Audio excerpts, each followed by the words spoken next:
तो पंढरपुर महाराष्ट्र में भगवान श्री कृष्ण, भगवान द्वारिकाधीश पंढरीनाथ के रूप में, विट्ठल भगवान के रूप में विराजते हैं। कईयों ने दर्शन किए होंगे, जिन्होंने नहीं किए, ठाकुर जी ऐसे कमर पर हाथ रख के और ईंट के ऊपर खड़े हैं। वहां भक्त हुए पुंडलीक। पुंडलीक भक्त माता पिता की बहुत सेवा करते थे। उनकी सेवा से प्रसन्न होकर के भगवान पुंडलीक को दर्शन देने आए। तो पुंडलीक ने देखा भगवान द्वार पर आए, पर मैं तो माता पिता की सेवा कर रहा हूं। भगवान ने कहा कि भैया जब तक तुम्हारी सेवा हो तब तक हम खड़े रहेंगे, तब तक के लिए आसन तो दे दो।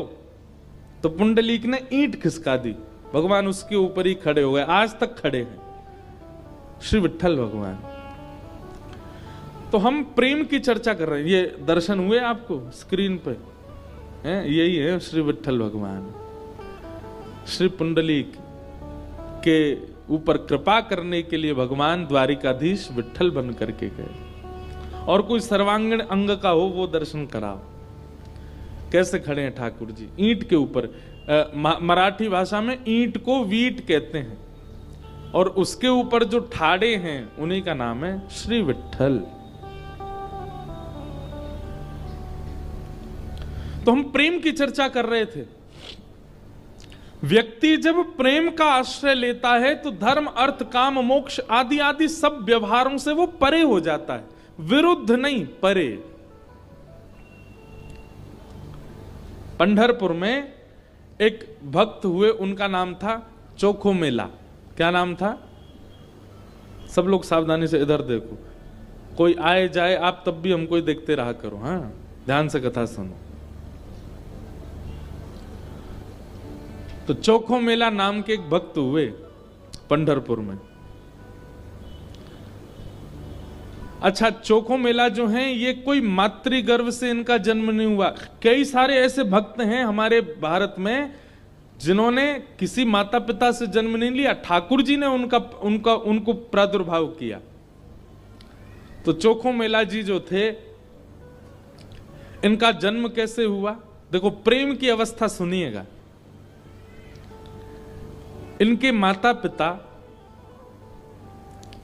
वे एक ब्राह्मण थे। तो विप्र कुल के दो दंपति दोनों नित्य एकादशी पर श्री पंढरीनाथ भगवान का दर्शन करने जाते थे। एक दिन की बात पंडित जी के मन में आया कि हम श्री पंढरीनाथ भगवान का भोग लगाने के लिए कुछ आम ले चलें। तो आम लेकर के पंडित जी और उनकी घरवाली दोनों जब मंदिर जाने लगे, तो ठाकुर जी तो इतने प्रेमी हैं भक्तों के कि मंदिर तक आम लेकर के आए, तब तक ठाकुर जी से प्रतीक्षा नहीं हुई। भगवान एक ब्राह्मण का रूप धारण करके बाहर ही चले गए। और बाहर जाकर के वो ब्राह्मण दंपति से कहने लगे, हमको बहुत जोर की भूख लगी है, हम बहुत दिन से भूखे हैं, आपके पास बहुत सारे आम हैं, इसमें से 2-3 हमको दे दो। अभी कुछ दिन पहले वृंदावन में मैं था, तो एक भक्त आया, वैष्णव आते मिलने। उसने कहा, महाराज जी मैंने पहली बार सोचा कि मैं श्री जी को अमरूद का भोग लगाऊं, और मैं अमरूद लेकर के बड़े भाव से बरसाने जा रहा था। नहीं तो क्या हुआ? बोले रास्ता में एक जगह टेम्पू रुका हमारा ऑटो, इतने में महाराज जी बंदर आया और सबरे अमरूद फैला के और उनमें समेट करके भाग गए। और इतने सारे बंदर आए, सब लेके भाग, एक भी नहीं बचा। मेरा मन तो बड़ा खिन्न हुआ, श्री जी नाराज है मुझसे। मैंने कहा, अरे बाबड़े श्री जी नाराज ना है, श्री जी से प्रतीक्षा ना है भाई कि तू ऊपर तक आवेगो, ऊपर अमरूद पधरावेगो, और कहीं ये बाहर खड़े पुजारी ने तेरे द्वारा दिए गए अमरूद बांट दिए तो श्री जी को तो भोग नहीं लग पाएगा। और ऐसा ही होता है, पुजारी जी को जो दे दो पुजारी जी थोड़ी देर दिखा के और फिर सब में बांट देते हैं। तो श्री जी ने कही इतने भाव से अमरूद लेके आ रहा हो, तो श्री जी ने अपनी गुप्त सेना भेजी, बोले बीचते ही हरण कर लाओ। और मैं सबरे अमरूद बंदर लेके भाज गए, श्री जी ने पा लियो, भोग लगा लियो। तो जब कोई बहुत प्रेम, बहुत आस्था, बहुत भाव से ठाकुर जी को कुछ चीज अर्पित करने जाता है ना, वो मंदिर तक पहुंचे नहीं पाता, उससे पहले ही ठाकुर जी स्वीकार कर लेते हैं।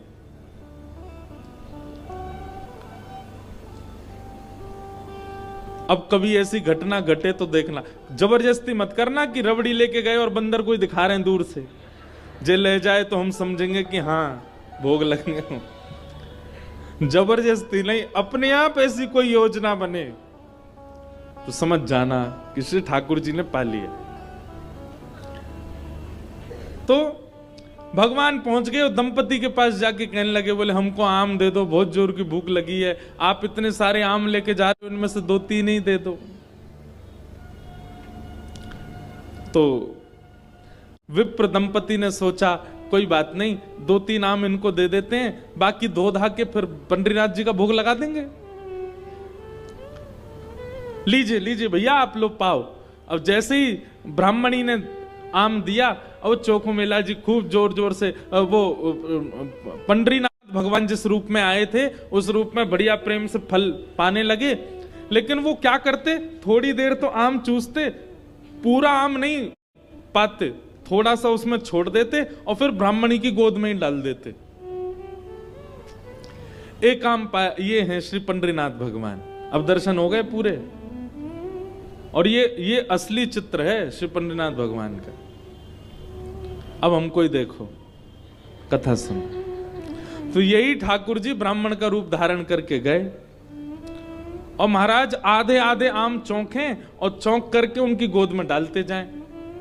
बेचारे ब्राह्मण देवता एक दूसरे, दंपति एक दूसरे को देखने लगे, बोले कि ये क्या कर रहे हैं। बोले कोई बात नहीं। 2-4 आम पा करके और उच्छिष्ट छोड़ छोड़ करके उनकी गोद में ब्राह्मण तो चले गए। अभी दोनों दंपति सोचने लगे कोई बात नहीं, 2-3 आम बचे, इनको धो के पंडरीनाथ भगवान का भोग लगा देंगे, और ये जो आम ये हमारी गोद में छोड़ गए इनको बांध लो, कोई जानवर या कोई जीव मिलेगा उसको दे देंगे, अभी इनमें आम बचे हैं, कोई जीव खा लेगा। जैसे ही दोनों आगे बढ़े तो ब्राह्मण तो थोड़े आगे चले गए, पत्नी धीरे धीरे पीछे आ रही थी। तभी उसको अचानक इतना भार लगने लगा, वो जो उसने झोली सी बनाई थी, इतना भार लगने लगा कि एक तरफ की ओर वस्त्र खिंचने लगा। जैसे उसने देखा मेरी झोली इतनी भारी हो गई, खोल करके देखा तो वहीं एक नन्हा सा बालक था, उसी का नाम पड़ा चोखो मेला। उनका नाम चोखो मेला इसलिए पड़ा क्योंकि भगवान ने आम चौंक करके और गोद में मेल दिया, इसीलिए नाम उनका चोखो मेला। अब इनके कोई माता पिता नहीं है, ये ठाकुर जी ने इनको भेजा है। और ठाकुर जी जिसको भेजते हैं ना, वो निश्चित है कि संसार के भक्तों को पथ दिखाने के लिए भेजते हैं। हमने एक चीज अनुभव की भैया, अधिकतर भक्तों के चरित्रों में देखा गया कि उनका जन्म सामान्य हमारी तरह नहीं हुआ, कुछ ना कुछ अलग होता है। जैसे गोस्वामी तुलसीदास जी महाराज के लिए आता है कि जैसे ही उनका जन्म हुआ, जन्म लेते ही उनके 3200 दांत थे। बालक के दांत होते हैं जन्म लेते ही, तो गोस्वामी जी के दांत थे। और उनके परिवार और गांव के लोगों ने यह सोचा कि ओहो, इसके तो सारे दांत निकल आए, ये अपसगुन बालक है। अपसगुन मान करके उनको थोड़ा किनारे कर दिया। वही गोस्वामी तुलसीदास जी बन गए। सूरदास जी महाराज जन्म से ही अंधे हुए, उनके नेत्र ही नहीं थे। सब भक्त ऐसे नहीं होते, पर अधिकतर भक्तों के साथ कुछ जन्म से ही ऐसी स्थिति होती है कि जिसको संसार के लोग ये समझेंगे ये तो अपसगुन है, ये तो अच्छा नहीं हुआ। ठाकुर जी ने देखो उसके संग कैसा किया। अष्टवक्र जन्म से ही 8 जगह से टेढ़े थे। ऐसी चोखो मेला। अब चोखो मेला को देख करके, उस बालक को देख करके ब्राह्मणी ने मन में विचार किया, अगर मैं इस बालक को लेकर के गई तो सब लोग पूछेंगे ये कैसे जन्मा, मैं सबको क्या उत्तर दूंगी। मेरी बात कोई नहीं मानेगा कि झोली में अपने आप आ गया। और इस भय से कि संसार के लोग क्या कहेंगे, उन्होंने उस बालक को एक सुरक्षित सा वृक्ष था उसके नीचे छोड़ दिया, उसको स्वीकार नहीं किया। तभी कुछ चर्मकार वहां से निकल रहे थे, उनमें से एक की दृष्टि पड़ी और उस रोते हुए बालक को देख करके उन्होंने उसको स्वीकार किया और भगवत प्रसाद मान करके एक चर्मकार परिवार ने चोखो मेला जी का पालन पोषण किया। धीरे धीरे वो बड़े हुए। अब क्योंकि उनके माता पिता चर्मकार परिवार के हैं, इसलिए कई जगह उनको मंदिर में जाने से रोक दिया जाता। पर ठाकुर जी तो किसी की जात पात नहीं देखते ना, ठाकुर जी तो सबसे प्रेम करते हैं। बंधुओं, ये सब हमने बनाया, हम मानवों ने कर दिया है ये सब विभाजन। कई बार ब्राह्मण कुल में जन्म लेने के बाद भी उतनी पवित्रता शुद्धता नहीं होती है, और कई बार इतने श्रेष्ठ कुल में न जन्म लेने के बाद भी बहुत पवित्र होता है मानव।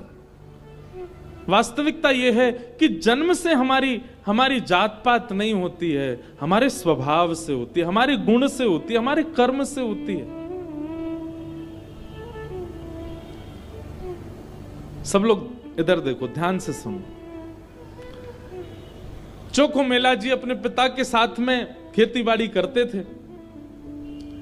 एक दिन खेती करते करते उनके मन में आया, इतने सुंदर सुंदर फल, इतने सुंदर सुंदर सब्जियां हुई हैं, मैं क्यों ना इन फलों को पंडरीनाथ भगवान का भोग लगाने ले जाऊं। तो उन्होंने क्या किया, एक केले के वृक्ष से खूब सारे केले ले लिए और एक झोला में बांध करके चल दिए। पंढरपुर से 12 किलोमीटर दूर उनका गांव था।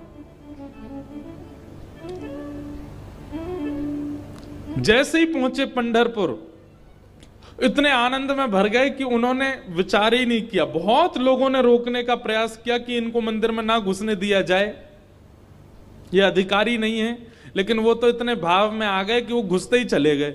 और जैसे भीतर पहुंचे महाराज, लोगों ने घेर करके चोखो मेला जी को पीट दिया, बहुत मारा। उनके वस्त्र फाड़ दिए, सिर में चोट लगी, हाथ में चोट लगी, पैरों में चोट लगी, सब जगह इतना जख्म दे दिया।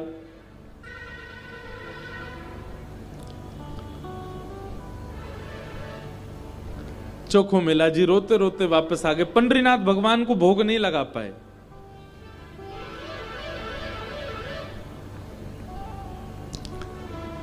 शाम का समय चोखो मेला जी अपने सब घावों को, जहां जहां से रक्त निकल रहा था, साफ कर रहे थे और गुस्सा कर रहे थे।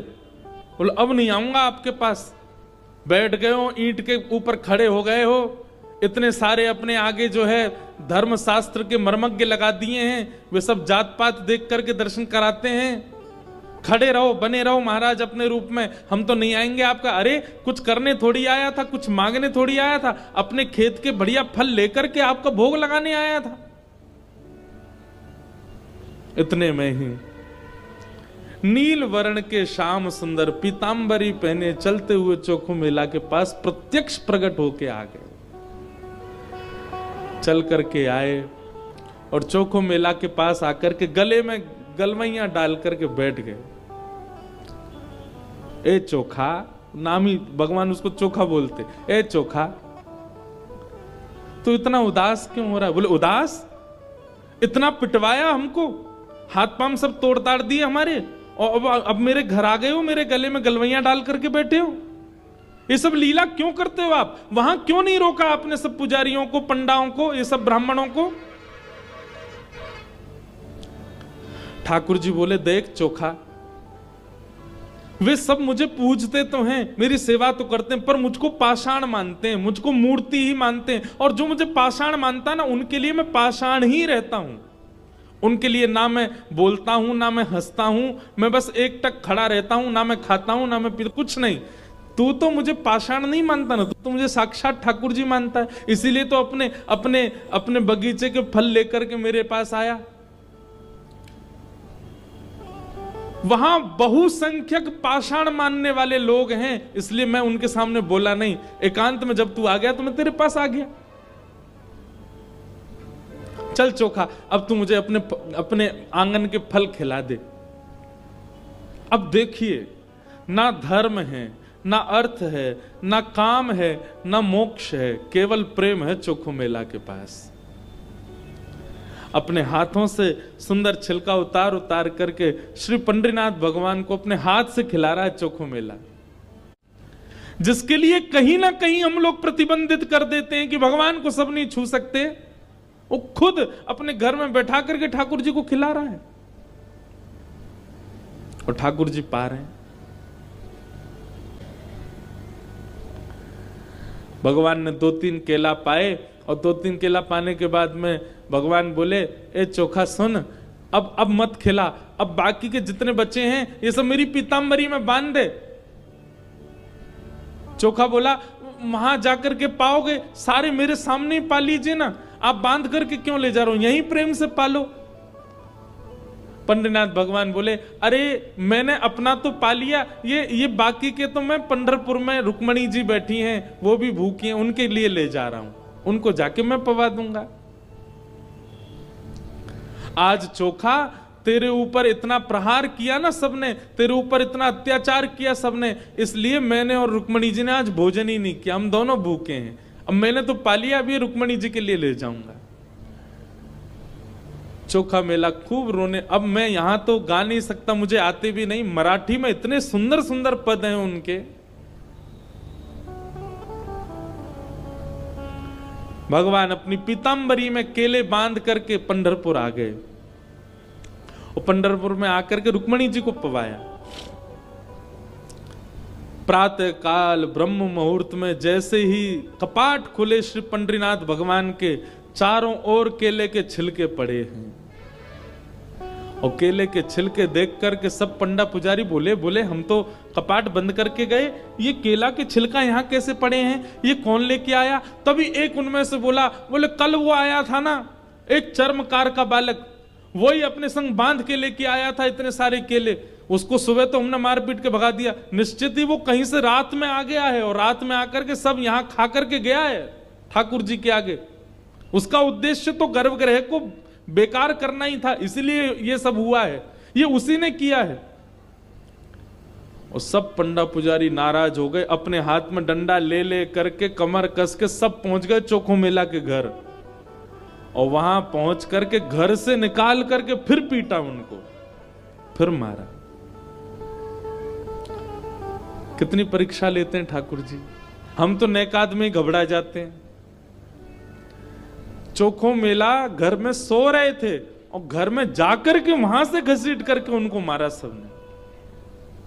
बोले अरे दुष्ट पापी, तुझको मंदिर में नहीं जाने दिया तो रात्रि तू गर्भगृह में घुस गया।